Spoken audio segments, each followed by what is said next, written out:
पिछले 4 दिनों से देश को स्वर्णिम बुखार चढ़ा था। 1000 टन भारी सोने के खजाने का वायरस जमीन से निकला और इसने देश के हर शहर, हर घर पर अटैक कर दिया।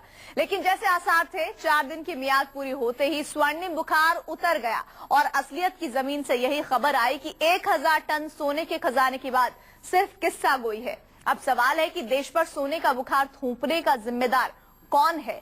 आइए आपको इस सवाल का जवाब बताते हैं।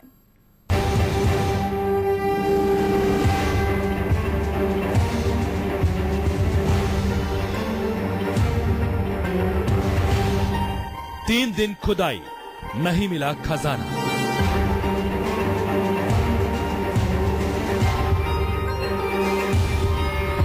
तीन दिन में वीरान हो गया किला।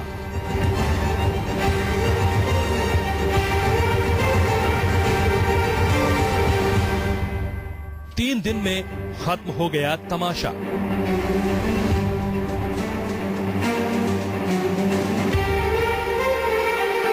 खजाने का खलनायक कौन?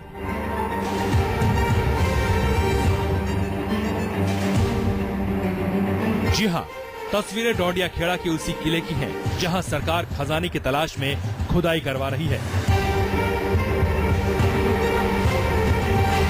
लेकिन 3 दिन में यहां की तस्वीर पूरी तरह बदल गई है।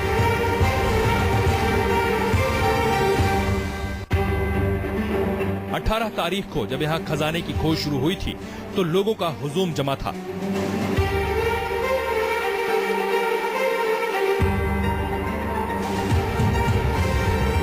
लेकिन 3 दिन बाद ही खजाने की खोज का तमाशा दम तोड़ता नजर आया।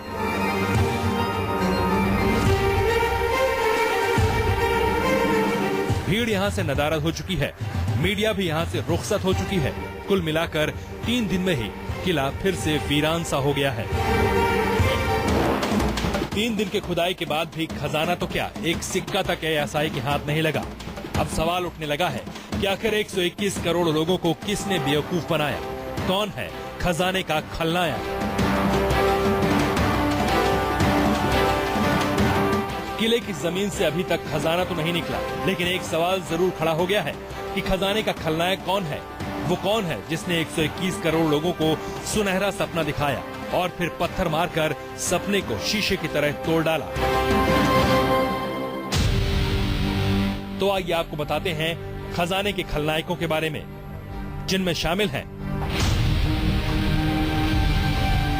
शोभन सरकार के शिष्य ओम जी महाराज, केंद्रीय मंत्री चरणदास महंत, खजाने के लिए खुदाई करवा रही एएसआई और भारत सरकार। जी हाँ, यही है खजाने के खलनायक। सबसे पहले शोभन सरकार की बिना पर ओम जी महाराज ने 1000 टन सोने के खजाने का दावा किया था। आपको सुनाते हैं कि कैसे पहले ओम जी महाराज ने शोभन महाराज का हवाला देते हुए किले में खजाने की बात सीना ठोक कर कही थी। बोले यार ये बताओ कि रुपया और डॉलर की कीमत पूरी हो जाए तो कितना सोना और देते हैं गवर्नमेंट को? तो मैंने दिल्ली से पूछा और दिल्ली से पूछने के बाद मैंने उनको बताया। क्या बोले फिर भारत सरकार के प्राइम मिनिस्टर से कहो और वित्त मंत्री से कहो कि अपना एक आदमी हमारे पास भेजें, 21,000 टन तो अभी दे देते हैं, यहीं से आसे पास से उठवा देंगे। और बोले वो देंगे जो जमीन के नीचे किसी ने आज तक देखा नहीं है या खुले में पड़ा जो आज तक उठा नहीं पाया है।